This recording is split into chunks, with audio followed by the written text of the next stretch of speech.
why it's really important to have a plan and understand what your goals are. In fact, my camel out there is suffering right now with a broken back. So I actually found Pepe when it was only a couple of hours old, and I'm like, oh, this is a funny meme. Oh my god. Yo! Who is this Degen? The old man is swing trading over years at a time. And it's like, that's where the real money is made. The answer is a permanent loss. With single-sided staking, you don't have to worry about impermanent loss. If you're aware, if you're disciplined, you can hone that into further financial growth. Financial freedom, to where you can actually live life and not have to be constantly living paycheck to paycheck. I mean, that's the ultimate goal, more or less, right?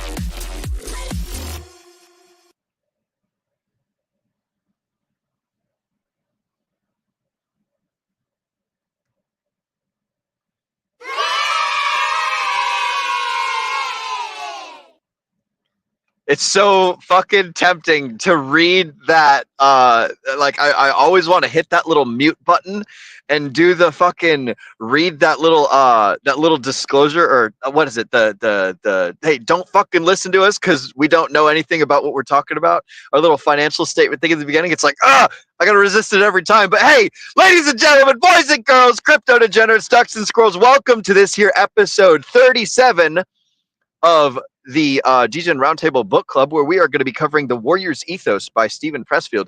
Actually, Miss McGettit was commenting earlier while we were in the green screen that, like, while I was wearing my sunglasses, it was like the sun was shining off and reflecting super bright into the light. And as we started the intro video, a truck pulled up next to me and was kind enough to block the sun. So I might be able to do this whole stream without sunglasses. I'm doing good. I'm excited. I'm having fun. I'm ready to talk about this super cool book and things.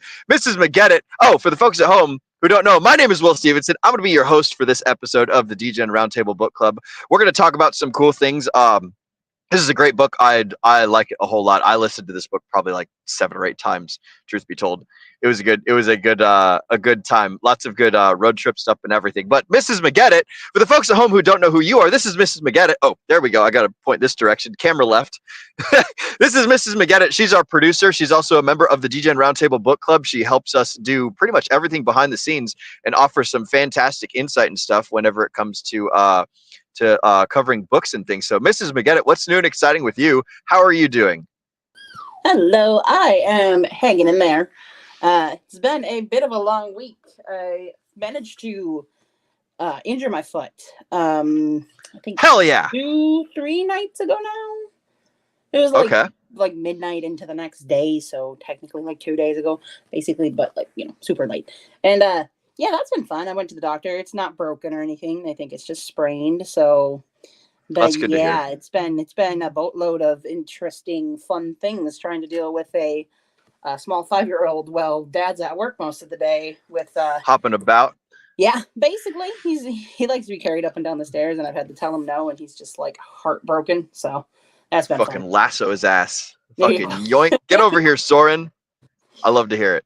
That's excellent. Well, I mean, I don't love to hear that you've got a, busted up foot or whatever, but it's good that you're making the best of it and that you're like, not letting it get you down too much, even though it's a little bit difficult and stuff. So that's fantastic to hear. And speaking of difficulty, that's basically what this whole book is about, is like overcoming difficulty and arguing with strife and stuff. And what I was telling you in the green room is that I'm going to try and convince you on stream that that you're actually something of a warrior yourself. We were talking before the show went on that you were saying that this book didn't really speak to you a whole lot. Can you kind of like expand on that a little bit? Yeah, for sure. For me, it was so briefly what the book kind of goes over. I think it's talking about Spartans and kind of their way of life. And to me, that made me think of first off, the Japanese and like the samurai era during that time frame. I feel they would have been very similar thought processes. And then also it made me think of the American Indians. Because one thing that I think I know about them, and I could be wrong, is that they did a lot of like self-sacrifice type of things and like personal punishments of their own bodies when they were like doing their like worship things and just, in their general society. That was a very normal thing. So for me, it was kind of like, I feel like I know most of this kind of these ideas of like be the warrior, be tough as nails and don't let anything get to you and all that stuff kind of was like, that feels like that's the main point here.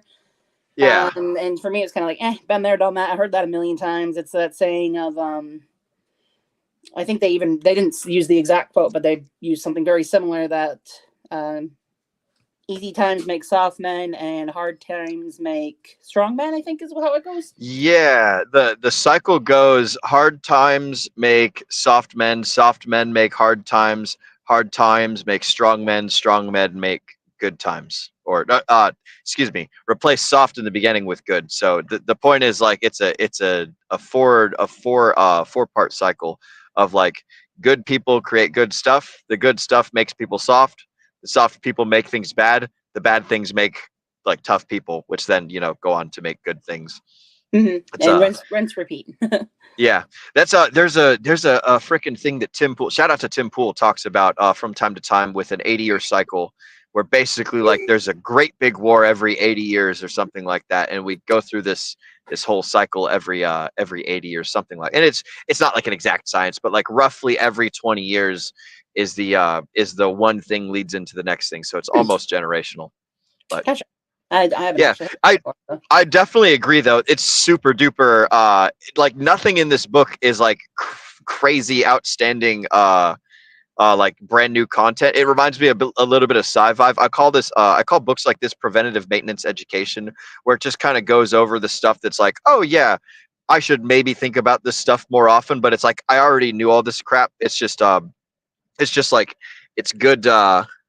It's good. Oh shoot, what would be the word for it? Like a reminder, basically. Yeah, reminder. It's like every now and again, it's like, oh hey, remember to check your tire air pressure. It's like you don't have to do it every fucking day, but if you go too long without doing it, then you might find yourself in a silly scenario. So, speaking of silly scenarios, I'm going to transition us right on over into everyone's favorite part of the show. It's time for chat motherfucking shout out. So this is a part of the show where we talk to you guys straight at home and you guys talk right back up to us. Speaking of talking to each other, Mrs. Producer, if you wouldn't mind, let's go ahead and pull up some of these chat shout outs. We've got our very own Moonpilled Rational Optics. Shout out to Moonpilled Rational Optics. I went and saw this guy not too long ago. Super fun. He's actually the one who recommended this book for book club. So shout out to you, good sir. Good to see you. Degen responsibly, or Degen responsibly, or oh, it does say responsibility. Degen responsibly. The more you know, and then the rainbows and the stars. So good to hear from you, broski.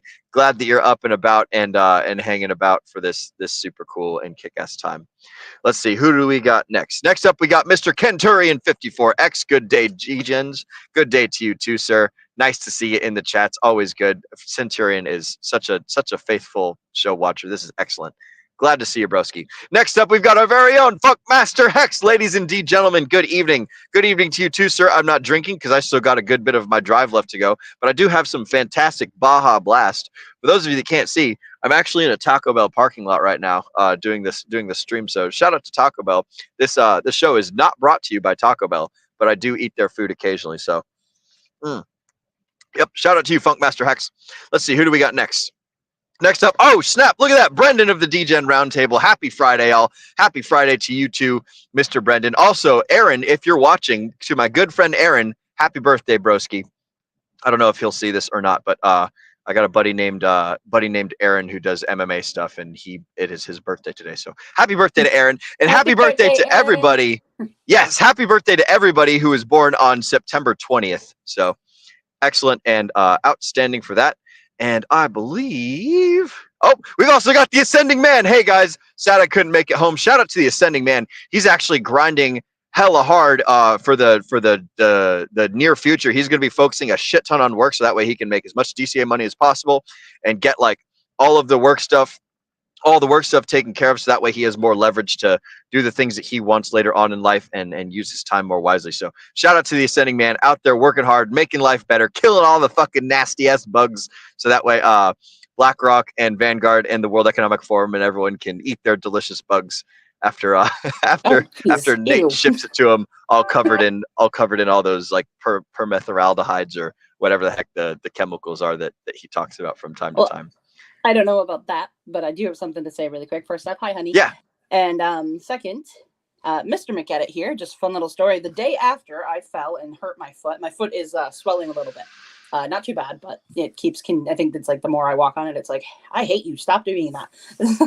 Yep. But the day after that happened, he comes home, massive bee sting on his hand. His hand's all swollen. And I'm just like, look at us. We got the swollen hand and the swollen foot. Like, we're just a pair. Man, you guys are just pulling all the lucky strings, it would seem. That is fucking. Absolutely. I mean, it's funny, but it's kind of shitty. But at least you guys are still able to approach it with a smile and everything. Yeah, and it's nothing major. No major like life-threatening things. We're not losing limbs, so we'll be able to look back at it. Yep. Outstanding. Well, we're going to go ahead, and so I think that covers it for chat shoutouts. That's excellent. That covers it for the updates between the two of you. We've talked about your thoughts on the book. I guess I'll go through my thoughts a little bit, and then I'll just roll right on into the synopsis. I think this book is, oh shit, there's Farmer J. What's up, Degens? What's up to you too, good sir? Mr. Farmer J, good to see you in the chats as well. Welcome, buddy. I know that you were working late also, so shout out to you for doing everything that you're doing to make the world a better place. Love to see it. So real quick, I'm going to roll through my thoughts on the book. So these are kind of my thoughts, but these are also kind of like ChatGPT's thoughts, because what I did is I took all the notes that I thought was really cool and I just copy pasted them into ChatGPT. And it's like, oh, it looks like you focused on courage and brotherhood, respect for the enemy, struggle versus like taking it easy in life, and then honor and adversity. And I was like, holy shit, that's like basically all the things I was thinking about with the book. So that was pretty cool. And then it gave me like a little definition and everything. But like those are the main things that I focused on, like the warrior ethos it's a lot about how to live, but it's a big part about how you deal with the people around you that are important to you. So that's like the brothers and the courage aspect. Let me turn my lights on here because the sun's about to set. The courage and the brotherhood. So I'll read off what ChatGPT did, where they summarized it. So the warrior values the love of brotherhood over fear, and this bond is a powerful force in conquering fear. The individual sacrifices for the group, as seen in the idea that the man who stands at your shoulder is everything, and also the group comes before the individual. So I thought that was like that's a good little summarization of the brotherhood and everything, or the brotherhood and the standing with your amigos kind of thing. And for those of you that don't know, like I have a background of like I come from 8 years of being in the Marine Corps. I was enlisted over there. I had a lot of time spent with the lower enlisted because I went all the way up to sergeant. I got in trouble, went down again, and then went back up to sergeant. So I spent a lot of time in the lower half of the enlisted force. I never really made it up to the staff world because I was doing bad and silly things. But more stories on that later. One of these days on a drunk whiskey Wednesday, perhaps. But the thing that I loved the most about the Marine Corps was just being surrounded by people that you do difficult shit with, and you form solid like bonds with and stuff. And I'm sure Zenith would say the same thing. He comes from the officer class.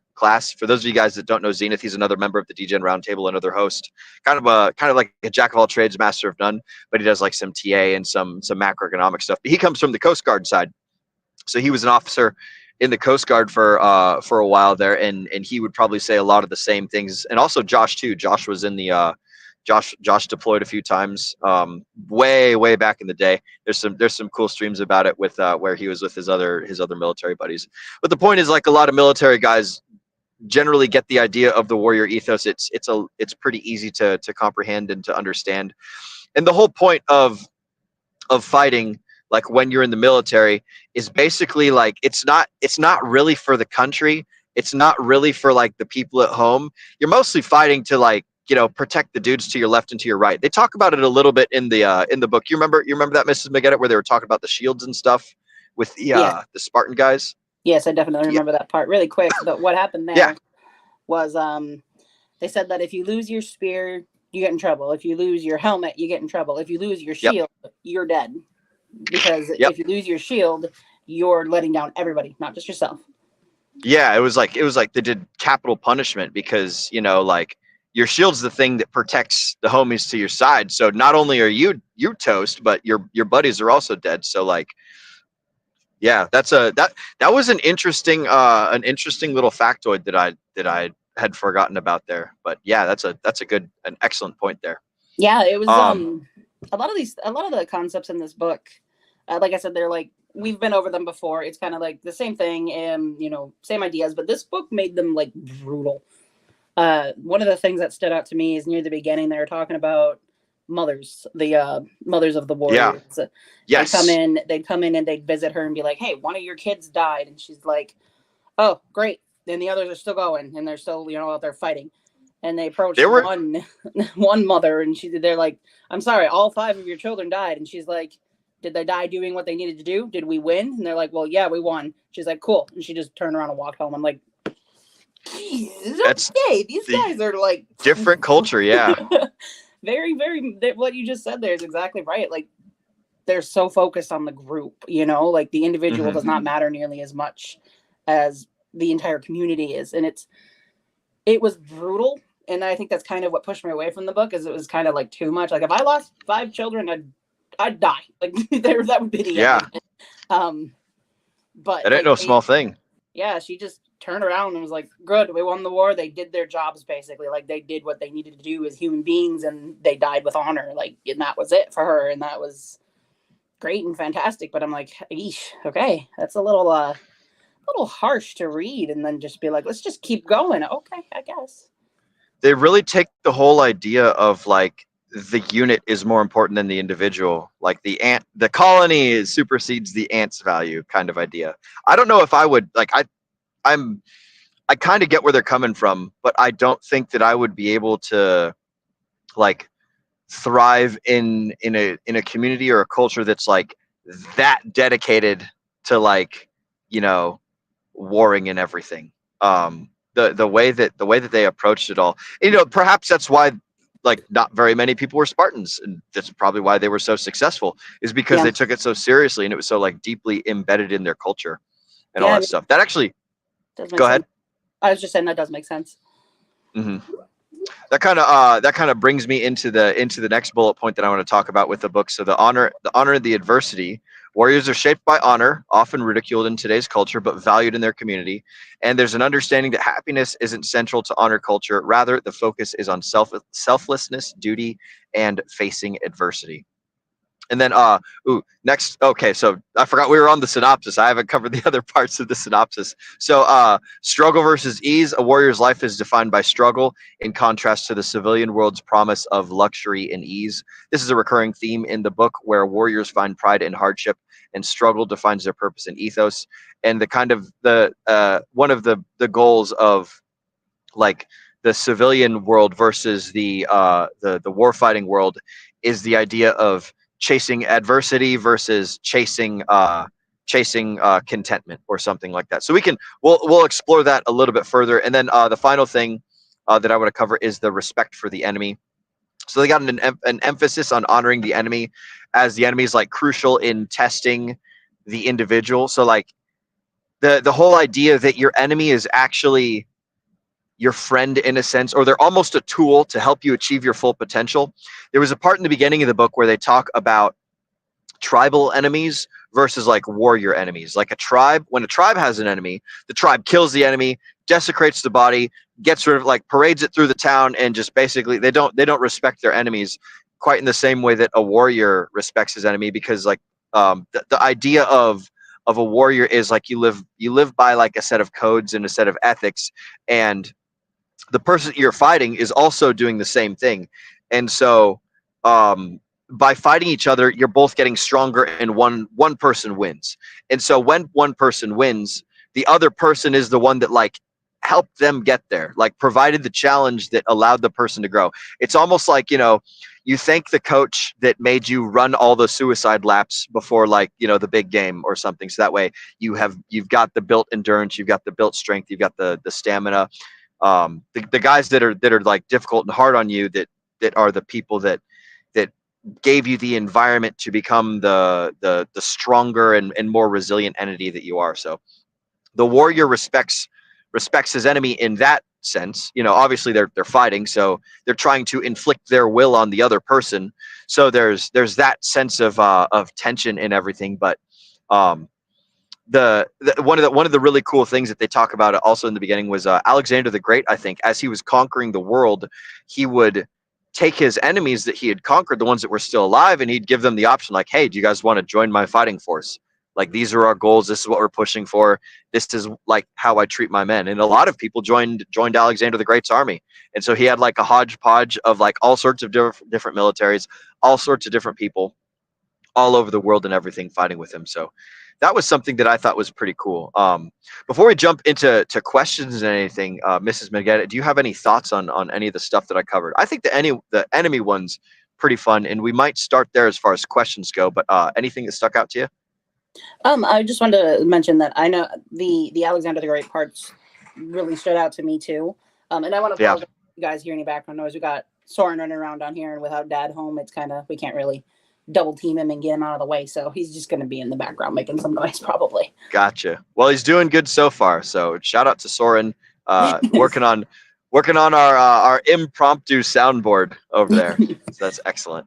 Oh, looks like he's going to run upstairs now. But no, the Alexander the Great parts really stood out to me too. And one of the things that it kind of made reading this book, or not reading, but listening to, a little bit of a difficult thing for me is I am currently reading the 4th book of the Ender's Game series, which we're no kidding. Yeah, we're going to do Ender's Game at some point on the show. Yep. I'm not sure when, but at some point we're going to do that. And I'm reading the rest of the series because I've never actually finished it, and I really love it, and I just wanted to finish it. And they just got to a part where they just so happened to be talking to or visiting like the Japanese culture. In this story, they travel from planet to planet, and this planet is primarily Japanese. And they're going over like a lot of like the warrior type stuff from old style Japan that were like, that was similar to the Spartans. And I'm like, oh, okay, it's really hard not to try and like relate these books to each other right now, because they're both talking about something very similar. But that's like, cool. It is really neat. But the Alexander the Great parts really stood out to me because he was just so humble, and like what they're going through in the book that I'm currently reading is a lot of that too. And he's talking about how when the nukes were dropped on Japan, that's when this whole that's kind of when their warriors ethos started dying off, and then Japan became what we know right now. And in this particular story, I won't get too much into it. I'll end it here, but there's the person that they're currently introducing into the story is basically trying to turn Japan back around to come back to the kind of this warriors ethos thing, because in his opinion, when they lost that, they lost their identity, and now they're just basically like puppets on a string. And when it comes to like, like Western culture kind of like controlling. Yeah. So just kind of an interesting correlation that I happened upon. I like that. I forgot that my screen is a touch screen. I'm glad that you brought that up, because Moonpilled Rational Optics actually has a comment. And real quick, I want to do we have another person who has joined us in the chat, so we can go ahead and bring up Tam Tam's comment, if you don't mind, Mrs. Producer. Welcome, Tam Tam. What's up, fam? Good to see you in the chats. Also, we've got the other chats that you've started. We'll bring them up here for a little bit after we can talk about Moonpilled. Oh, okay, excellent. So what you were talking about, if you want to bring up Moonpilled Rational Optics right above Farmer Jay's, the difference in shame versus guilt culture. So this is something that I had never thought about before reading this book, is that there's 2 types of cultures as far as like incentivizing people to do things based on the negative feeling, right? So what Pressfield talks about in this book is the shame culture versus the guilt culture. Shame culture is when the negative inspiration that reinforces taking action comes from outside of oneself. A guilt-based culture is when it comes from you yourself. So like a shame-based culture is like, if you do something bad, other people say, hey, you're doing bad thing, as opposed to guilt. A guilt-based culture is like, oh fuck, I've done a bad thing, I feel terrible, I need to not do bad things. One of the things that they describe in the book is that there's different, like the Japanese culture, the Bushido. I think the Bushido way is the description of like being samurai and being a warrior and all that stuff.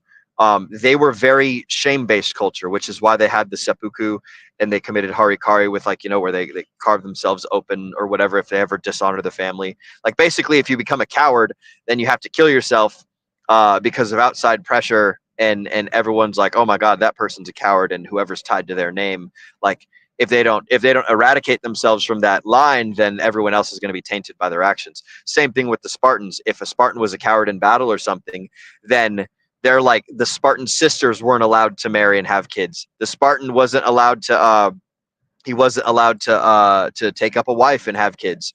The family's name would be tarnished. There's a whole bunch of stuff that like that comes from like the outside pressures. Same thing with like modern day, like the Marine Corps. The Marine Corps is a very shame-based culture. If you are overweight in the Marine Corps, everyone's going to let you know about it. If you are shitty at your job, everyone's going to let you know about it. And so it's a very peer pressure organization that keeps everyone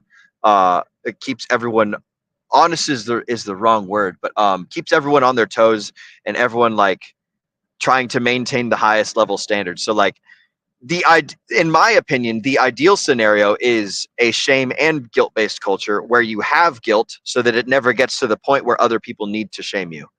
If a person has enough sense of like self-worth and like preventative like measures to stop bad things from happening, to where they feel bad before something bad happens and other people don't need to shame them, then it saves everyone the like societal pressure of having to deal with shame and all that stuff. But shame is a very useful tool as far as like enforcing codes and everything. So excellent point, Mr. Moonpilled Rational Optics. I guess that's something that I should touch on, because that wasn't something that I had in my notes that I was thinking about. So I've actually got a quick little bit here. I can't remember what chapter it is, but they talk about the shame-based cultures. So essentially, Pressfield compares shame-based cultures where honor is maintained by external judgment to guilt-based cultures where personal judgment guides action. The warrior ethos is rooted in shame-based culture where honor and reputation are highly valued. So yeah, I mean, that's an excellent point. I basically had said that in so many words, but ChatGPT made it nice and short and succinct. So before we actually, you know what? I'll go ahead and launch into a question about it. So let's see. Adversity plays, shaping a character. How does the concept of honor? Oh man, there's so many good questions. All right, actually, we're gonna roll back a little bit, Mrs. McGettit. What do you think what role do you think adversity plays in shaping a person's character? Do you have any examples in life where you've gone through like a specific hardship and it's made you stronger or more powerful or more of a more of a warrior, more of a fighter or something like that? I think I need to define adversity really quick. Just give me 1 second. Well, it's anything difficult. Adversity what just that means? Yeah. Adversity is just like something that's tough and requires like a challenge to overcome it. Okay, gotcha. I think I was overthinking it because I'm like, I'm not actually entirely positive I know the meaning of that word. Obviously, I've heard the word, but anyways. But yeah, I mean, plenty of things. I probably don't want to dox myself too much, but Sure. I would say growing up with my family would be a very good example of overcoming adversity. Again, without doxing myself too much and without, doxing anybody in my family, I'll just put it this way, that there was a lot of drug abuse amongst my family. Pretty normal kind of thing for a lot of them. And myself and my brothers, for the most part, pretty much stayed out of that. And we created kind of that fallacy of because the norm is with human society in general that the children follow along the parents like same path. Like if you have a druggy parent, or a druggy grandparent, or there's druggy people, all over the place in your family. If that's a thing, it's more likely that the rest of the leader, keep on doing that. Yep. And I never did. I've never done an illegal anything substance type thing in my life. One of my oldest brother has never either. And yeah, out of the four of us technically I have more brothers than that, but on my dad's side, and I'm not sure about them. I'm pretty sure neither of them have either, but for the most part, the majority of us managed to stay out of that. And I would say, hello, Soren. Something like that is just overcoming adversity, getting away from the family pressures and the family norm, and just keeping out of that because it's not good and it's not going to lead you anywhere good. Yeah, it is difficult when it's people that we like are very close to that are doing not so great things, and it's hard. It's a lot harder to like stay the course of doing good stuff. Now, I will say there's a common thread where, just as you had mentioned, where like, you know, like father like son, if dad's doing it or if mom's doing it, then it's very likely that son or daughter's doing it, with the exception of like if it's so bad that they see and experience the negative aspect of it, and that's the thing that takes root, and then it becomes a big giant lesson of like, don't do this thing at all, stay the fuck away, you know. So like, God, like God forbid, you know, kids are growing up in households like this, like on the regular. It's a lot of them will succumb to the pressure. A lot of them will see the bad things going on and they'll resist it. A lot of them will see the bad things going on and it'll create the opposite effect where it's just like, stay the fuck away from me. This stuff is definitely not happening because I know that I don't like it. And that sort of thing, you know, like it hardens a person's character and it makes them more resilient to that sort of stuff. So I'm glad to hear that you've never done anything illegal. I cannot say the same. That is well, good. I mean, the big thing is not becoming addicted to something like that and becoming upon it. So I mean, in my book, you're still doing great, even if you've, you know, experimented a little bit more than maybe, you know, the law would like. Absolutely. I do think that there's something to be said for like, you have like, I know that I have an addictive personality, and so I've done a lot of work or I used to, I suppose, have an addictive personality. So I've done a lot of work and like put myself through a lot of things to kind of find ways to, one, like resist it, so like actively like work against it, and two, like engineer it out of being a problem. So like if I know that I like I oh man, what's an example? I was gonna say, I know that I love collecting change. That's a fucking guilty pleasure of mine, but that's not something that's yeah, I like collecting, like not for any particular reason. Actually, no, I take that back. I know exactly what the reason is. I like collecting change because I like sorting and organizing things, and I have a really cool like change sorting thing that I was talking about over the weekend. It's like an old like 1980s coin sorter. You just like drop them on and it like slides down and does a little click clack, so they land in the little like sleeve holders and stuff. It's super fun. But awesome. I know that I'm addicted to this thing, and so like I know that I will just sit there and I will take change and I'll just drop it in this thing all fucking day long. And so I like put it away and like engineer it out of being a problem until I've like collect up a nice big old like pile of change. And then it's like, okay, guilty pleasure time to take out my stupid little change sorting. Like this is a fucking retarded thing to be talking about, but like I take out my little change sorter and, you know, wow, what a warrior's ethos example of like an addiction is like, I like sorting change. But anyways, I take out my little change sorter and I just fucking sit there and like, woohoo, let the fucking thing roll and stuff. So you guys learned something new about me, you know, like fucking cocaine, LSD, no problem. I can resist that shit all day long, but you get out some fucking change in a coin sorter, it's like, oh, fucking bet, you know, game on, motherfuckers. That's the end of it. We've lost Bill. Yeah, we've lost the fucking plot. Put the money away, guys. All right.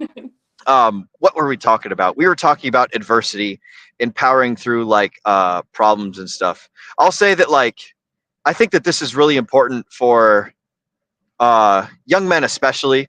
Like I can't quite speak to the woman experience because, you know, I'm obviously not a woman, but like women definitely go through difficult things in life differently than men do. And it's important to know. Pop in real quick. Yeah, go ahead. Because this kind of brings up. I highlighted this comment because I wanted to say something about it, and this seems like a really good opportunity. When you're talking about how it's different for men versus women, Farmer says, "Oh, 5 of your kids died in the war. Just make more children." Farmer, you do realize that women do not have the capability to make children their whole lives, correct? Like if she's got 5 and they were of war age, where they all went to war and died, there's not much of a good chance she's going to be able to make more children at this point. So ship is probably sailed. Yeah, that's a whole different kind of adversity for a woman, because like that's why that was so shocking to me. That held so much like meaning behind it when I read that. Yeah. again, if she's old enough to have had 5 children who are all old enough to have gone off to war, Yeah. 90% chance she's not making any more kids. So to be like, you just Correct. lost all 5 of your kids, it's like your lineage Yep. just died, unless they happen to have kids and widows they left behind, which the book didn't tell us that. But if they did, then that's a little less painful. But if they didn't, like, you're done. Your family line's gone now, and that's all you get. Like, that's a tough pill to swallow. Yeah, it's very difficult, you know. So for me, that was just like, goddamn, these guys are really, really centered on the group. For her to have like been like, did we win the battle? Cool. Yeah, then they did good. You know, it's just like, wow, okay. It's a very, and you know, we know Farmer Jay as being a fun, saucy button poker as he likes to be. Shout out to you, Farmer Jay. But like, that is definitely a difficult. I swear. Never done anything illegal. There's, man, it's such a different culture, man. Like I can't relate to that, you know, like freaking all sort. Oh, Jesus, Moonpilled. His grandfather was one of 13 kids. Shout out to your great grandparents, fucking like rabbits over there.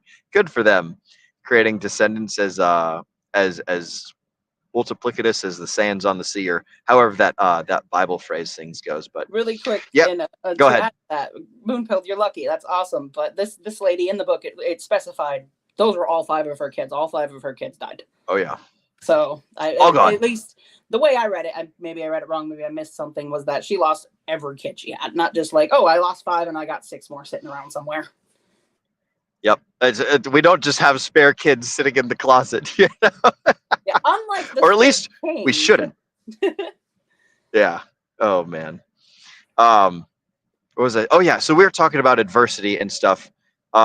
I can't relate to the adversity that women go through, but yeah, that's a good example of like difficulties and stuff, like going through difficulties in the realm of like child rearing. And like I know that mothers experience when a kid gets sick way crazier than like what fathers do, or like when young ones are like having like difficulty in things. Dads are just like, shake it off, you'll be fine. With mothers though, it's a totally different set of like stresses and struggles and things of that nature. So like one of the things that I like to muse about is like, if ever I have, you know, sons or daughters one day, it's like I would like to prepare them for difficulties that are going to happen in the world without like ruining their childhoods. You know, so like the sons need to go and they need to like ride on skateboards fast down hills and like fall and scrape their knees and go climb trees and, you know, break their arms in such a way that it can be fixed and stuff, like not debilitating injuries and stuff, but like they need to go out and experience life and find out on their own that like, yeah, there's a lot of difficult and dangerous shit out there, you know, like they touch the hot stove and it's like, oh shit, I got burnt, you know. That's an important lesson. Where am I going with this? The point is that people need to practice, because life is difficult. The world is cold and cruel and doesn't care about you. And it's not like it's not evil. It's not out to get you. It's literally just, it's extant. It exists. There is no like evil guy pulling the strings and there's no good guys pulling the strings. It's simply like we're left with a whole bunch of free choices on the things we could do and the things we could not do. And odds are like you're going to experience a lot of discomfort in life. So it behooves you to have like some sort of foundation of strength and resilience to fall back on. That's the point that I wanted to get to when I was saying earlier that I want to convince you that you're actually a warrior, Mrs. McGettit, is that like we go to war every single day. And the way that I define war is based on the Marine Corps Corporal's course and Sergeant's course, the leadership things, where the object of war is simply to inflict your will on someone else, on the enemy, on the opponent, on the other guy or whatever. And so like I basically split all of human action into 2 categories. You've got war and you've got friendship or love, whatever you want to call it, right? You're either working against other people or you're working with other people. And that's basically what everything boils down to. Whenever you're having an argument with your mother or something, then you're at war. Whenever you're helping her clean the dishes, then you're, you know, friendship and love and all that stuff. Whenever you're driving to work and somebody cuts you off, you're at war. Whenever you're driving to work and someone like drives in front of you and you don't care about it, then you're at friendship. or something like that, right? So we all go to war all day, every day in like small scale applications and things. Like one of the things he talks about in the book is that after the Garden of Eve, where Adam and Eve ate the tree of knowledge of fruit and evil and stuff, and God's like, now you got to toil and sweat. You can't just like pick fruits and be happy for the rest of your life. Now you have to go out and chase the deer. You have to grow the plants. You have to grind the bread. You have to basically, blood, sweat, and tears in order to earn your keep.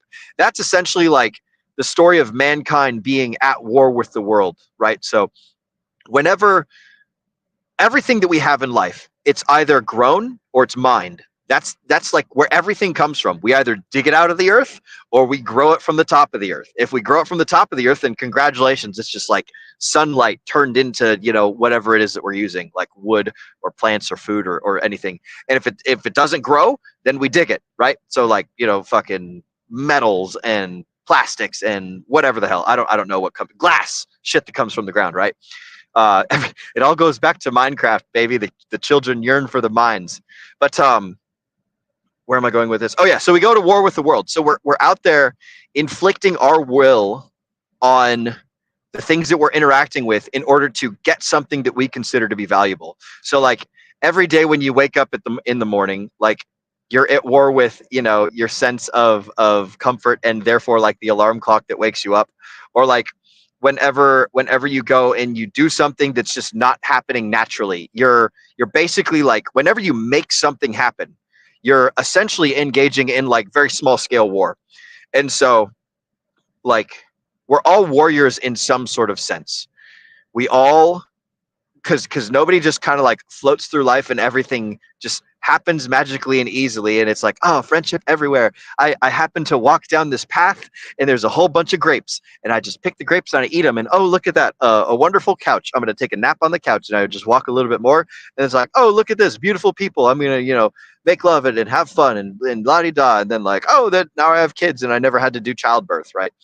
Anytime we interact with the world and the world isn't automatically giving us the stuff that we want, then we essentially have to extract it with some form of war. And so that's what I think, like, when I say that that everyone's a warrior in some sense, it's like we're not all necessarily fighting other people, right? We're not going and throwing fists and shit, but we are all going out and about and, pushing to get our objectives achieved, whatever that might be. So in that sense, Mrs. McGettit, I think that you're a warrior, and I think that the folks at home that are listening, you're all warriors, and I'm a warrior. Like the fucking that one Fleece Johnson or whatever meme that there is. But I don't know. I kind of went on a little bit of a rant there, Mrs. McGettit. Did any of that make sense? Am I fucking crazy here? What are your thoughts? No, you make sense, but I think Moonpill kind of summarized it here pretty well. 5 a.m. declared war with wanting to go to work. Yep, that's correct. That is true. And this is why I personally think that it is a higher leverage activity for men to be conducting most of the war that happens. So like going out, because like we've got 17 times the amount of testosterone, and like we yearn for strife and conflict and stuff. So like I think that it benefits men to focus more on like doing as much war as possible to generate as much value as possible, so that way we can take that value home to our cave, whether it's like a house or an apartment or like a literal cave, and then we can enjoy peace for a little bit before the next day when we have to go out and like do war with the world again.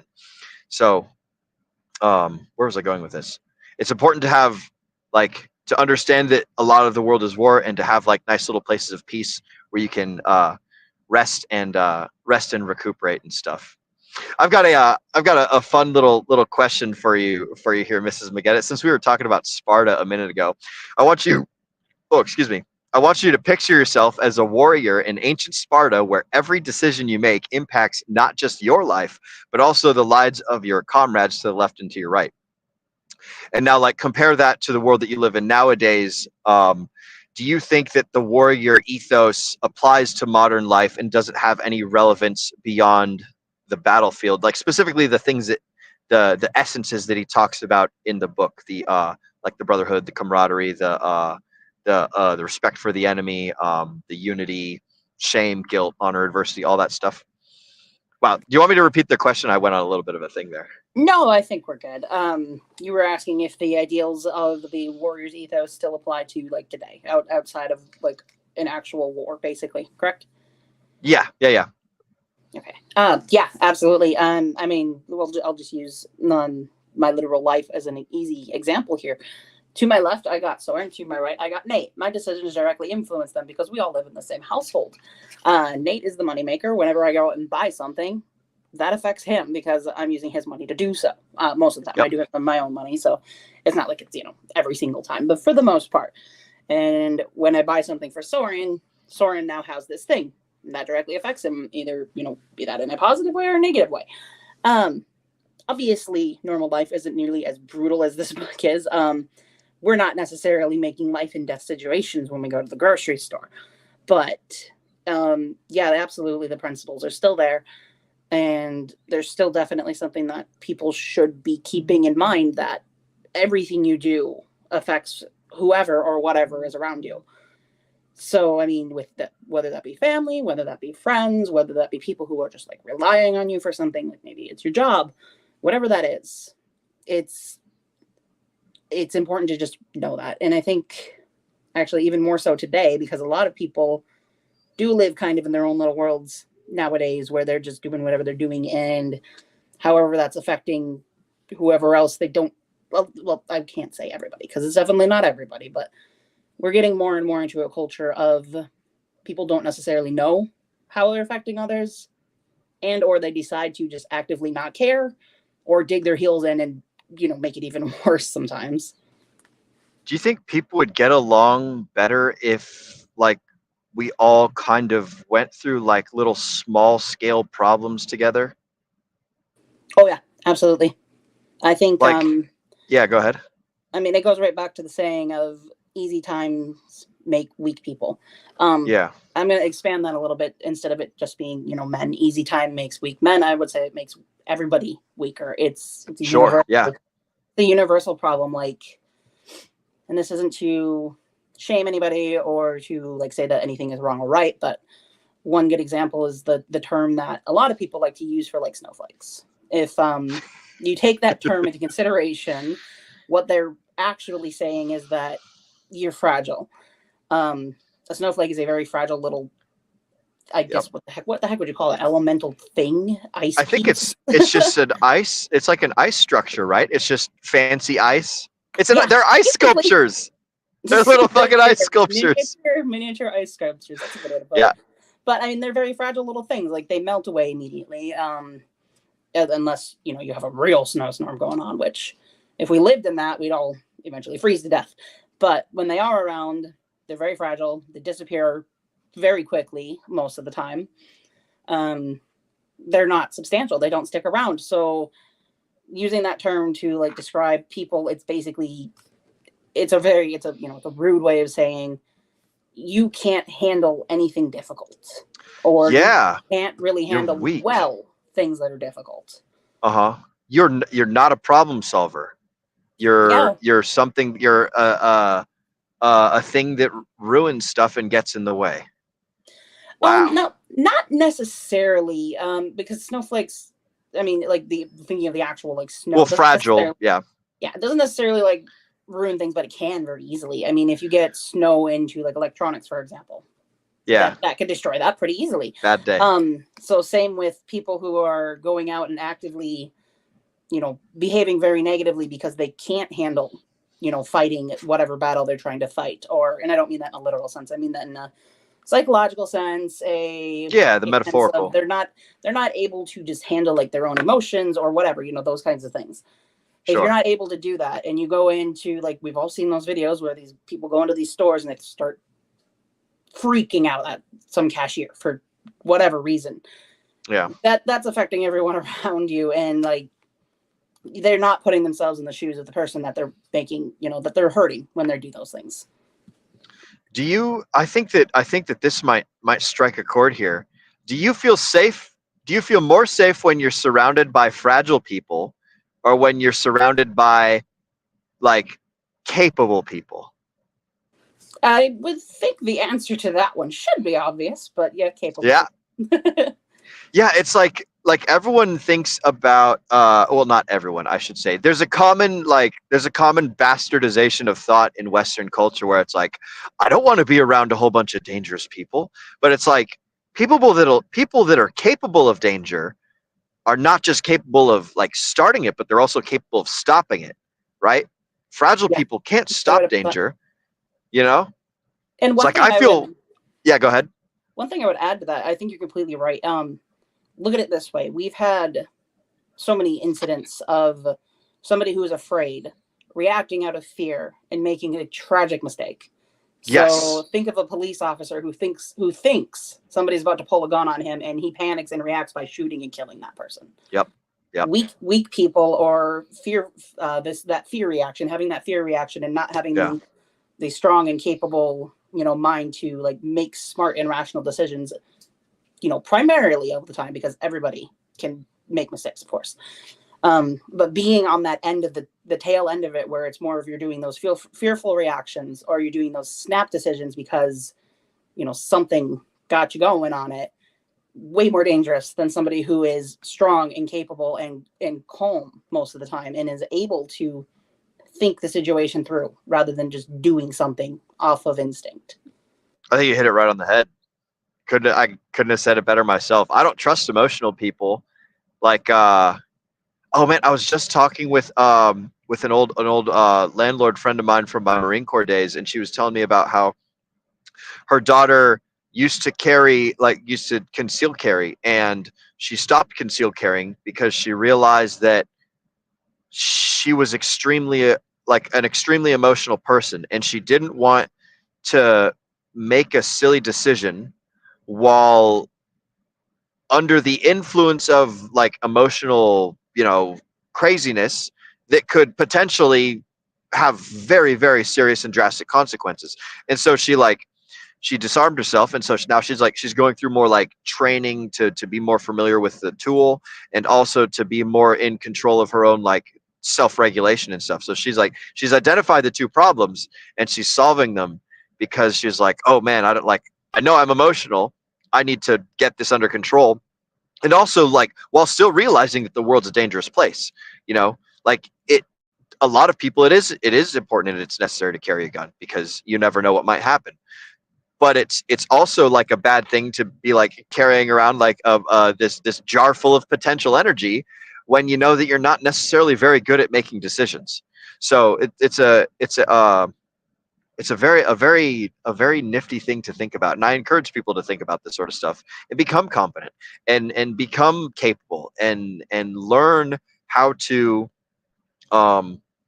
like, the emotions are important. They're a feedback tool, right? They tell us like, oh no, danger. We shouldn't just ignore those. Like, you should listen to your emotions and take them in just like you would take in any other information system. Like you take in the amount of light that's in a room, like you take in the sounds and the smells and like the positions of people and their ability to be like aggressive or non-aggressive. Like, you take in people's body language, taking in your own emotions. It's one more stream of input. It's one more stream of like information. And so you're getting feedback from your body that tells you like, oh, I think I'm in extreme danger. So it's like, okay, what do I do when I'm in extreme danger? Panicking is probably not the best idea. And so, you make the decisions thereafter and stuff. So that's man, what a little rabbit hole we're going down there. I want to reel it back to the conversation, but I did notice that Mr. Moonpilled Rational Optics had a comment about safe zones. The second to last one up. Yeah, I treat safe zones like they're full of landmines and stay away from them. So the thing that I don't like about safe zones is they're just trying to outsource the safety, right? At the core of everyone's life is themselves. You are your first and most important person.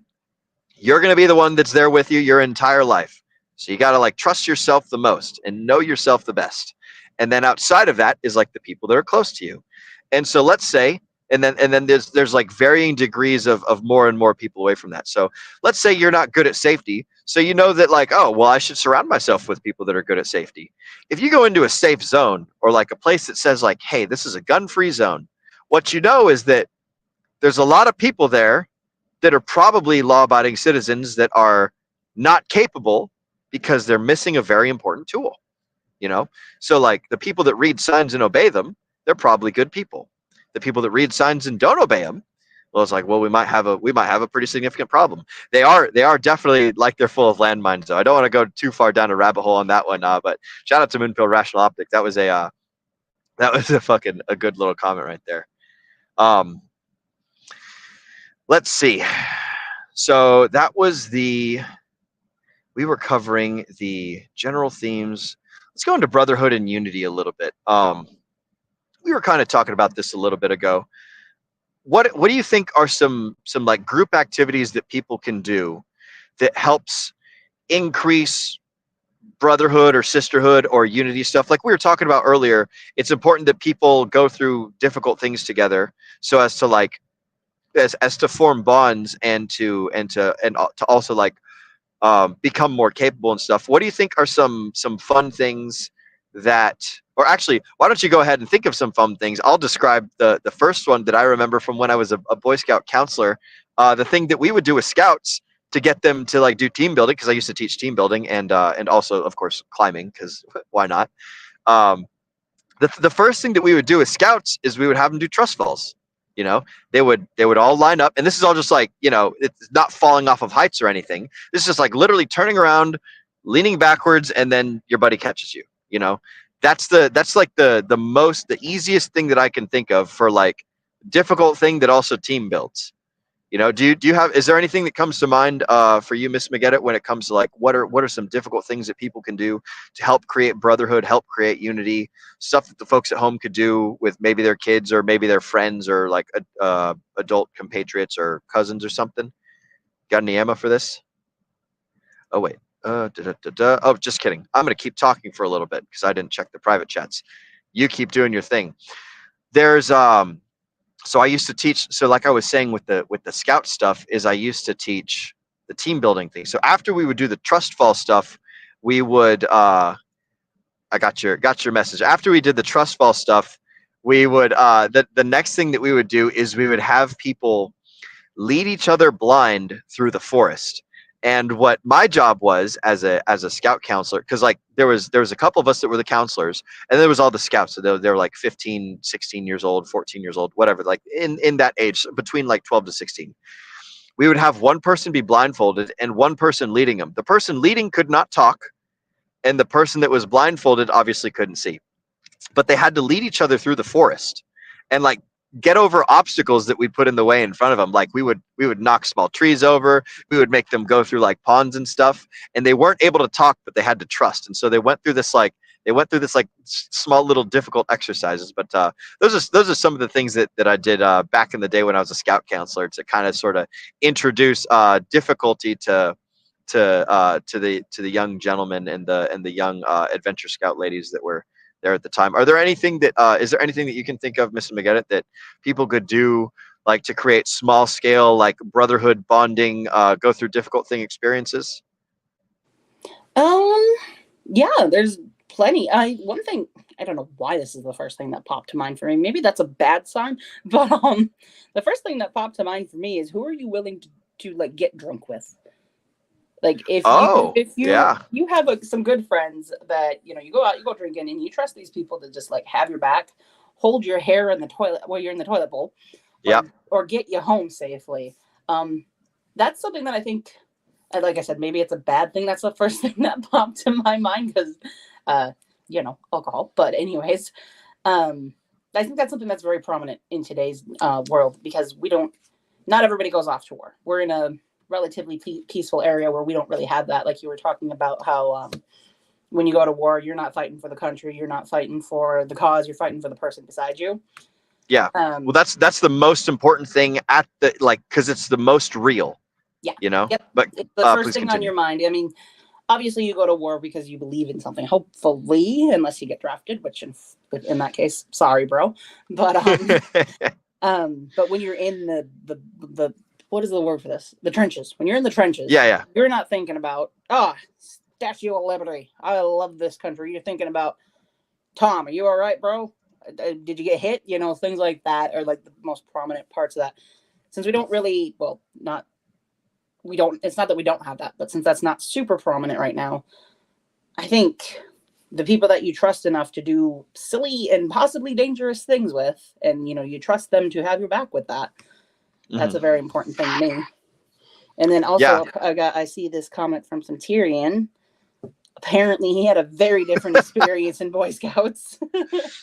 Tying knots and underwater basket weaving. I love it. I don't know how long the underwater basket weaving has been a meme, but that's like one of the oldest memes that I can remember. Like that's just it just captured the zeitgeist of everywhere. Speaking I of might do a memes, Google on that later. Go ahead. Speaking of memes, as soon as you mentioned the trust fall thing, that is the only thing that came to my mind. There's so many memes about, oh, trust fall, and then they're like, lets the guy drop. Never trust anybody. It's like, oh god. That's a good way to ruin a relationship. Yes. I know, right? Oh man, if you guys are ever looking to always look over your shoulder, then have a shady person do a trust fall. That's good though. I like it. All right, so we've covered brotherhood and unity. We've covered some of the general themes. Ooh, let's focus on respect for the enemy. Man, what are some ways that we should respect our enemies in today's world? I think that probably the most relatable one is video games. Like after you get smoked by a team and there's GGs everywhere, and everyone's like, all right, guys, good game. Very nice. Excellent work. I'll have to do better. That's something I'm thinking about. Like video game competition is pretty good. There's like some stuff in like basketball games I remember when I was a kid where it's like you go and shake the other team's hand no matter who wins or who loses to show good sportsmanship. I've got a quick question on this one. Yeah. Respecting the enemy. This makes me think of something that Nate talked to me about recently. He's been watching football again. It's one of his favorite sports. He kind of fell off with it for a really long time though, but he's been watching it for like past 2 years now. And he mentioned something about unsportsmanlike conduct, where the players will be penalized for basically like celebrating their win. How do you feel about that? Like, I get how it's disrespectful to the other team. But, yeah. Like, what do you think? Do you think that goes a little too far? Or does it kind of depend on what happened? Or I guess I want to get your thoughts on that. So I don't know if it should be a penalty. That kind of strikes me as a little bit of a snowflakey thing. Like, I would almost say like it should be a second game in and of itself, like where like almost like where like rappers will have a diss track and then the other team will make a diss track or something. Like if they have like little competitions for when they score, like I think it'd be fun. I mean it is a game and it is like a little mock up of war. So like there's probably I don't think it needs to be like an official penalty. I think it's only like that in college. I don't know if professionally, if that's a thing where they're allowed to celebrate. But I mean, I'd see it as kind of like it's like emotional high. It's fun. It's good. It's probably not professional. Like I don't really have a dog in the fight either way.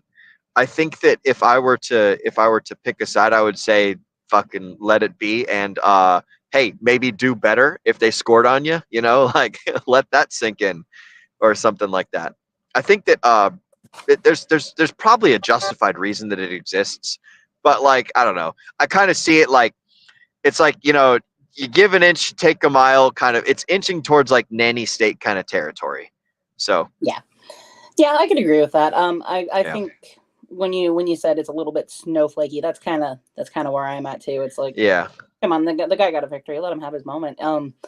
But then at the same time, it also goes back to how to win friends and influence people. Do not criticize, critique, or condemn. That comes to mind. And then also, yes, I can't remember where this one came from, but I think it was also in How to Win Friends and Influence People. But he was talking about how Abraham Lincoln used to, like before he became president, when he was writing a column, I believe it was for the newspaper, he wrote scathing reviews against people, like just absolutely reamed on people all the time. And the way he worded it is that he created a grudge that would last a lifetime. And I think what he was hinting at is the person who ultimately shot Abe and killed him might have been one of the people he wrote against at some point and like embarrassed him so badly that he, had murder on his brain. So it's a little bit of a double-edged sword because the football thing, celebrating, kind of showboating, yes, but at the same time, I kind of see where they're coming from too, because if somebody gets angry enough, like in hockey, they beat each other up. Exactly. That's how I think it should be. This is a perfect example. Thank you for fights. Yeah. Well, but like, here's the thing: is like, if somebody disrespects you, then you stand your ground, you take fisticuffs, and you fucking solve it. I don't think the ref should get in there. The ref shouldn't get in there, but the players, like, yeah, fucking duke it out, bro, and go sit in the penalty box. Like, it was fucking worth it, man. Like, stand your ground. Don't be afraid to like that's how real boundaries are set and maintained, is by people like having personal investment into violence. I do think that the showboating after you get a touchdown is like, okay, yeah, it's emotional. Like it's like the opposite side of the spectrum from like when the toddler's in trouble and it bangs his head on the wall. It's the other side of the coin from that one. But yeah, like I think that, man, I'm glad you brought up hockey, because that's a perfect example of how to solve it. It's like, okay, oh, you want to fucking like show off in front of me? All right, fucking gloves off, bro. Let's fucking go. Like, I think that's pretty appropriate. It's a good way to do it. Yeah, I actually think you got a point, because like when I originally thought of the hockey thing, I'm like, oh, that feels like we're going too far. But having that opportunity to just get out right there and get all those feelings out immediately would probably prevent grudges from being held. It would be a much more natural human way to just have that emotion and like get it out right away. Yeah, and then it's solved, right? Like, you get your broken noses, you get your bloody knuckles, and then it's like, all right, cool beans. Let's go get beers or whatever. Or maybe not, maybe they're still sour later. But there's the opportunity for like the pressure relief valve to be like boop or whatever.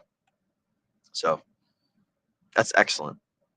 All right, so respecting the enemies, maybe not dance on the courts, but also maybe understand that like if we don't respect the enemies, then we might get in fisticuffs. I think that it's also like important to recognize that like, if I've learned anything from seasons of TV shows, is that like season 1 enemy becomes season 2 good guy, becomes season 3 like, double good guy, becomes like fucking main character status on season 4 or something. So like, you never know when your enemy is going to turn into your friend.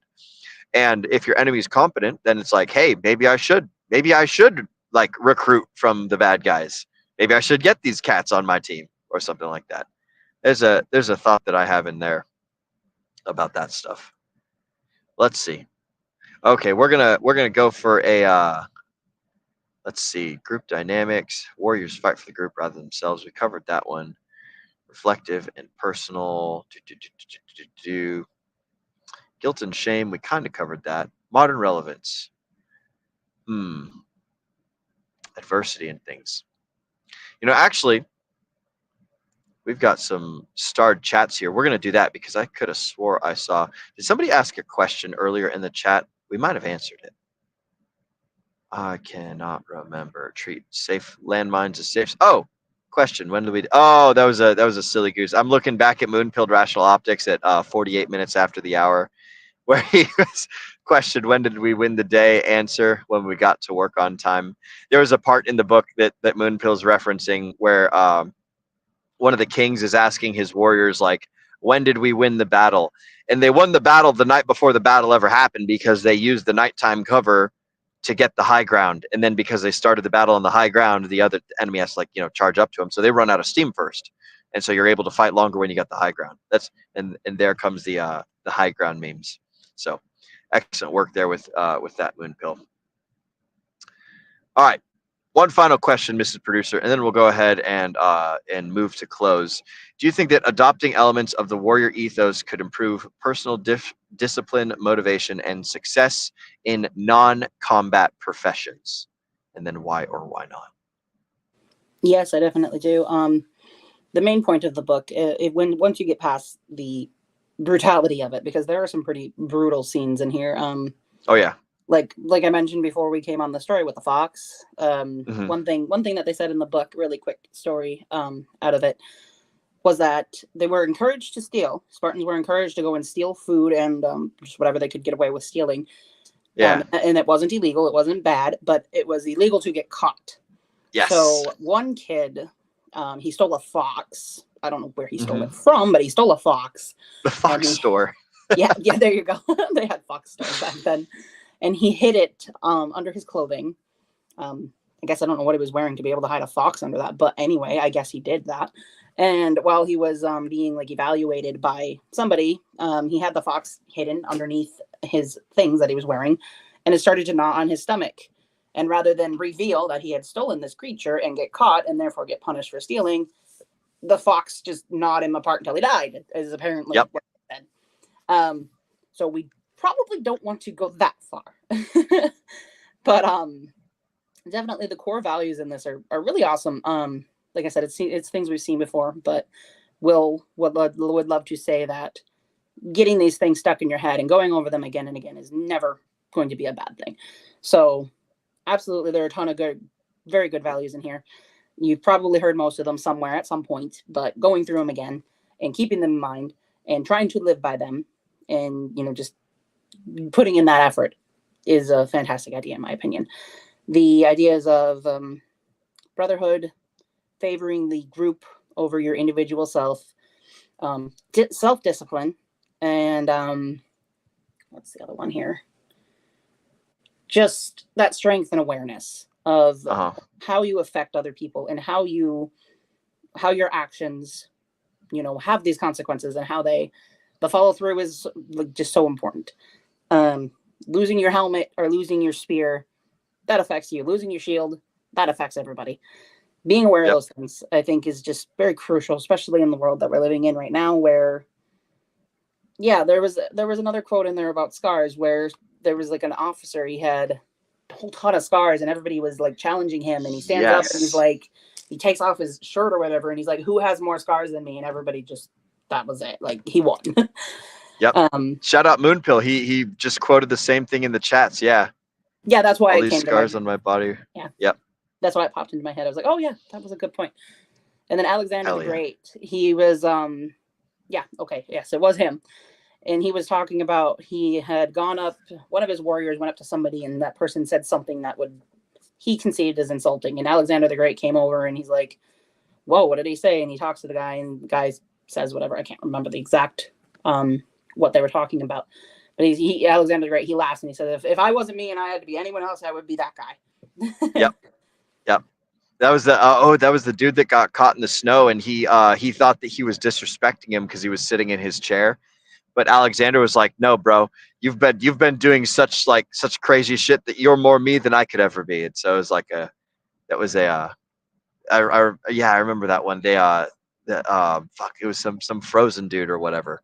But yeah, you're more Alexander than I could ever be. What a cool cat. That would be super cool to serve under such a strong leader. Yeah, there's a reason he got his subtitle of the Great. I mean, he wasn't born. He didn't come out with his womb, and his mom's like, "I'm naming you Alexander the Great." Like, could you imagine? Yep. There's a lot of good things from this book that I think reinforce the kind of like the foundational stuff that has to do with leadership. And I think that the stuff that people can pull out of this book, like you were saying, like you referenced, spoken earlier about the preventative maintenance education, there is a lot of important, obvious, stuff in here. So I think that this book should, be, I don't know, maybe read once a year or something until like a person masters it. I think that this is a book that actually like you could give to a young lad, maybe like 13 years old, or like a young lady, maybe around 17 or 18 or something like that.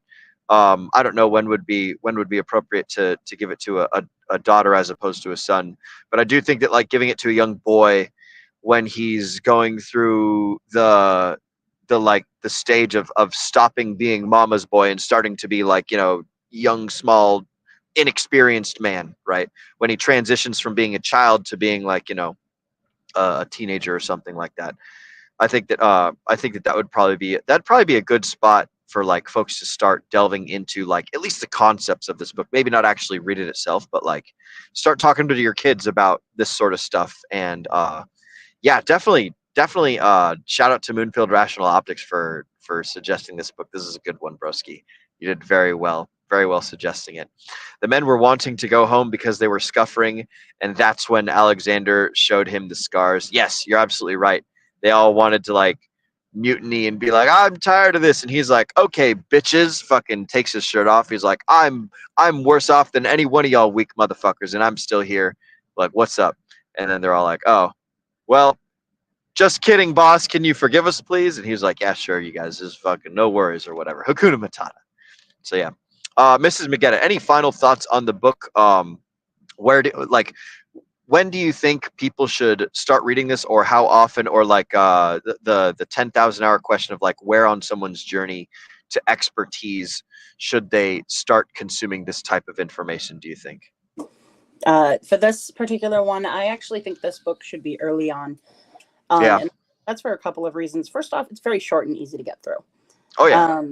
I obviously didn't read it, but I listened to the audiobooks, but I would imagine reading is probably about as easy, but there's not a lot of complicated language. There's not a lot of complicated ideas. It's simplistic enough, but it also really drives home those core values with those extremes that I've been talking about, with like the brutality side of it, with the mother losing all 5 of her children, with the kid not wanting to admit that he stole something, so he lets that thing that he stole kill him. With the if you lose your helmet or your sword, you get punished, but if you lose your shield, it's a death sentence. I think that was literally, they would kill people who lost their shields.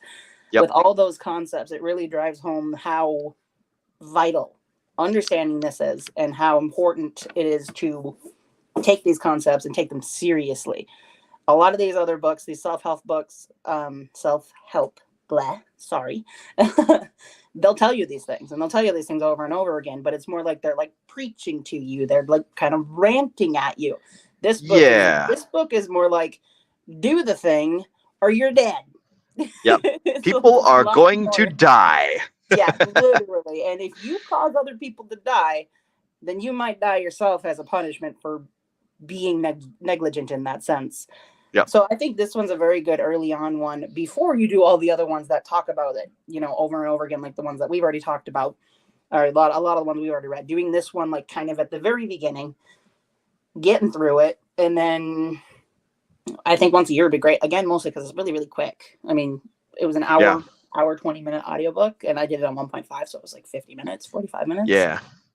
So I couldn't stand him reading at 1.5. I had to bump it up to 2, and that shit took 40 minutes. And so I'm just like cranking through this book like fucking at work, like on the drive, on just all over the place. Yeah, that's also another very good point. The author of the book does the audiobook. And he does it very slowly, very reasonably. Obviously, he knows what he's reading because he wrote it. So it's not like some audiobooks where they read, they go through it pretty quick and you can't up that speed. You could absolutely put this one at 2 times. 1.5 felt like the normal speed when I was listening to it. Like I started at 1.2 because it was so short. I'm like, I'll just do 1.2 and just chill. And then I'm like, dude, you're putting me to sleep. I'm going to go to 1.5. Yeah. I actually yawned there because I started thinking about like listening to this book. So. Oh, that's funny. Over here yawning and crying. Look at that. But yeah, so people should read it in the beginning. I totally agree. You could really realistically read this at any point on your journey from beginner to master. Like I think that it definitely behooves you to really soak it in the beginning, but like doing that preventative maintenance, like you have to rotate your tires every so often. You have to like check for air pressure and do the change the oil and all that stuff. Like like knowledge will fade away if it's not constantly used or constantly reminded. So I would say that the stuff in here is like, it's pretty important. It's nothing new under the sun. You can get through it super quick and easy. I totally recommend this book, and it's super inexpensive on Audible. I think it was like $5 as opposed to the normal like 12 to 15. $4.38. I bought it with credits, but I saw the price too, and I was tempted to be like, let me save my credits. And I'm like, I never use the credits. There you go. Excellent. I like it. All right. Well, let's do one final round of chat motherfucking shout outs. I think we got a couple more starred chats here that you got pulled up for me, and then we'll go ahead and roll on into our end of show plugs and news and things. So starting with the ascending man of the Degen Roundtable. Shout out to Nate McGettit. likely sitting quite close to Cass. What's up, broski? The Japanese were the same. Funny, they both have history's strongest warriors. Yes, the Japanese and the Spartans are, I would most certainly agree, are probably history's strongest warriors. They definitely, they're that's like the zeitgeist is like, these guys are the fucking badasses. You don't fuck with the Japanese and you don't fuck with the Spartans. You're fucking A right, bro. Ooh, next up we got our very own Mr. or Mrs. Russ. Hi, everyone. Hello, Russ. Good to see you, broski or amiget. I can't remember. I'm pretty sure you're a dude. He's a broski. Hell yeah. What's up, broski? Good to see you, man. Happy to have you. And then finally, Mr. Kenturian 54X. Any sort of competition builds brotherhood. You're absolutely right. It is good to have competition. It's good to have brothers. It's good to have all sorts of things. Mr. Moonpilled Rational Optics is also letting us know he's got book recommendations for days. Feel free to throw those into the Telegram chat, which I guess, wow, what a great segue for me to pivot on right on into. For those of you guys that are not a part of the Degen Roundtable Book Club Telegram, then you guys should come check out our Telegram. You can find it at t.me/Degen Book Club, all one word. As it scrolls across the bottom of the screen right now, if you notice. Oh, look at that. It's right fucking down there. You guys can see it.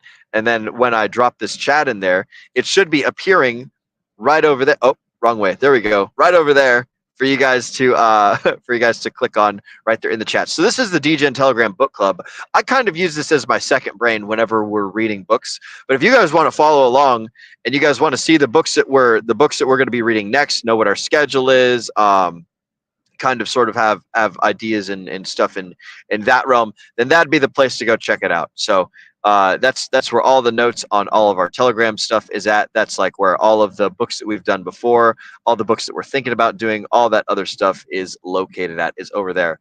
As for our regular show, welcome everybody. This is the Degen Roundtable, where we talk about cryptocurrency, news, self-betterment, and everything. You guys can go and join that over at t.me/DRT join now. Again, that is t.me/DRT join now. The DRT stands for Degen Roundtable. Did you notice that one went by right when you were saying it too? I love it. Both of them timed perfectly to be scrolling right past you when you named the links. I wish I could say I did that on purpose, but I didn't. That was just fucking fantastic and serendipitous. We've also got a new chat actually right above that one, Mrs. Producer, if you don't mind. Condor Enki Tenzin. Condor Enki Tenzin. I'm guessing that's a type of moss or maybe a dinosaur or something. I don't know. Maybe it's a big bird. Condor Enki Tenzin. But shout out to you, Condor Enki Tenzin. Welcome to the Degen Roundtable Book Club.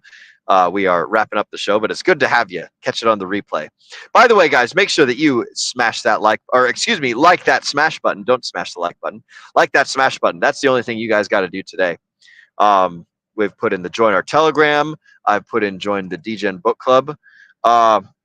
Mrs. Producer, at this time, would you mind telling the folks at home what you've got going on in the near future and where the folks can find you, which I suppose we kind of covered? Yes. Well, no, actually not really. But if you want to talk to me, I'm going to go ahead and pop this up quick and change it around so that it's on screen. Go ahead and scan that little QR code right there, or type in this, our scrolling banner down here has the link for our Telegram. And yep. Will was so kind as to drop that into the chat as well. So that's very easy to click. It's also in the description. You can't really miss it. It's all over the place. If you want to talk to me, go to the Telegram, head on over there, hit me up for whatever weird reason you decide you want to talk to me. Maybe you need help making a thumbnail. I do all the thumbnails, so I can help with that. What we've got coming up in the near future, I am actually not too positive. Sunday is going to be our regularly scheduled whatever it's going to be. I don't think we have anything cemented down quite yet, but Zenith has been. I believe I'm hosting that one. If I remember the sign up correctly. If it's not written down, I will be hosting it. And if there's no one else signed up, then we're going to scroll through the Telegram news, and I'm going to talk about my feelings on the news of what's happening in the week. And if there's more articles that pop up in there, we'll talk about those. Sounds good. And then we do have, I can't remember if it's this Wednesday or next Wednesday. We have him. Oh, Soren. Oh, hi, honey. Nate just got home. And Soren left something conveniently in front of the door for him. So apologies for the noise. But we have this Wednesday is either going to be a Whiskey Wednesday or we might have Corey Costa. Not positive yet. We are still kind of working that one out, but look forward to that. We will hopefully have the answer to that by Sunday, so then we can let you all know. And excellent. That's all I've got going on. All right, sweet. Really looking forward to getting into Ender's Game. A lot of the stuff that they talk about in here made me think of it, and I'm just even more excited to do it now. Hell yeah. Yeah, it'll be, and you're going to be hosting that one, correct? Yes, that'll be the first time book, everything that I've ever hosted. So. Oh, this will be outstanding. I'm super stoked. It'll be a great time. It'll be fun. Yes, I will say that it is a long book. It is I think Zenith said it's a 12-hour audiobook. So get in it now if you haven't already. No reason not to. It's more of a fun read rather than a serious self-help, let me teach you things kind of a thing. So I would say you can start that at any time you want to without having to worry about running into I'm also reading this thing and reading this thing, because it's not necessarily something that you need to know every single little part of. Excellent. I have not read it myself, nor have I seen the movie. But I hear that watching the movie before reading the book is a good way to do it if you don't want to be disappointed by the movie after reading the book. So yeah, the movie, different thoughts. Barely remember the movie, and I don't know which one I did first, but I will say Ender's Game is one of the books that, it's won a ton of awards. It's older than me. I don't know how old it is, but I think it was made in 1990 or 1991. It might have been 1981, but it is old. Hell yeah. And it did fantastic. They're still making books about it today. They've expanded the world since then, and there are more than 20 now, which is daunting because I wanted to finish the series, and now I'm like, maybe not if there's that many of them now. But excellent. Yeah, anyways, sorry, a little bit of a rant there, but well, we can look forward to that in the near future. I like it. And you have shouted out not your socials, but the Degen Roundtable thing. We've got our little QR code down there that you guys can scan or click on. There's also the link in the description. And for those of you guys that are just listening on audio, again, reminder to join our Telegram. It is t.me/DRT join now. All one word. DRT stands for Degen Roundtable. My name is Will Stevenson. You guys can find me at will.pls.fyi. That's where all of my socials are. Basically my Facebook, my YouTube, my Twitter, everything is linked up over there. I even have a link tree that's linked over there that has a little bit more of my work. So if any of you guys want to buy your own custom-made Bad Idea t-shirts, that's the link that I use when I buy them. So that's where you can find all of that stuff as well. I even got a fancy little book there for those of you guys that are interested in reading books and things. But yeah, that's where you guys can find me. As far as announcements for the Degen Roundtable show, like Mrs. Producer had said, we're going to be doing a news show, and it's either going to be like the slightly formal version where we discuss some articles and some news topics that have been coming up over the last week, or I'm going to scroll through the Telegram news for crypto, and we'll just basically hit a whole bunch of headline articles, and I will speak my mind as we go through them, and perhaps look at Fear and Greed Index and other such things like that. So that's stuff going on there. We've shouted out the Telegram. I've done the Telegram book club. I've talked about that. Oh, also, as far as playing Sea of Thieves in the near future, to answer Mr. Kenturian54X, when is our next Sea of Thieves adventure? Bro, I'm I'm maybe an hour away from my shipping container right now. So if you are still hanging around in about an hour or two, then I would love to hop on and peruse the Sea of Thieves with you as well. I will set up I'll set up a little beacon of announcement inside the Degen Roundtable video games chat. Actually, I'll go ahead and drop the link for our video games room. So not only in our Telegram community do we talk about cryptocurrency, self-betterment, chasing women, how to get fit and fitness. We also share memes, and we talk about video games and guns and all sorts of fun things. So if you guys want to come and hang out and play video games, and you just go to DRT join now / and then there's all those numbers and things there. I've gone ahead and dropped the link in the description, but that specifically will take you into the video game room where we talk about video games and things. So that's where I post updates whenever I go live to play Sea of Thieves with my friends and things. So I think that covers it for socials and everything. So time to go ahead and read the end of show copywriting. I think. Am I forgetting anything before I do? Miss Spaghetti? Nope, I think you're good. The only thing I wanted to add is I did look up when Ender's Game came out because I was confused there in 1985. Oh yes, so 1985. I was like right in between. I was like, it's either 1980 or 1990. I was right in the middle is when it came out. So yep. Now we know that. Excellent. Alrighty, fantastic. Well, 1985 for those of you guys that were curious about Ender's Game. All right, so let me pull this up. There we go. I have to like scroll very carefully because this mouse. Oh goodness, I scrolled past. All right, so here we go. I want to thank all of you for spending your valuable time with us here on the Degen Roundtable. As Agent J often says, we know that time is your most valuable asset, and we appreciate you investing that time right here with us. Ladies and gentlemen, you've been watching the Degen Roundtable. My name is Will Stevenson. Mrs. Producer, go ahead and get that trigger figure ready because it's time to remind all the folks at home to remember to Degen responsibly.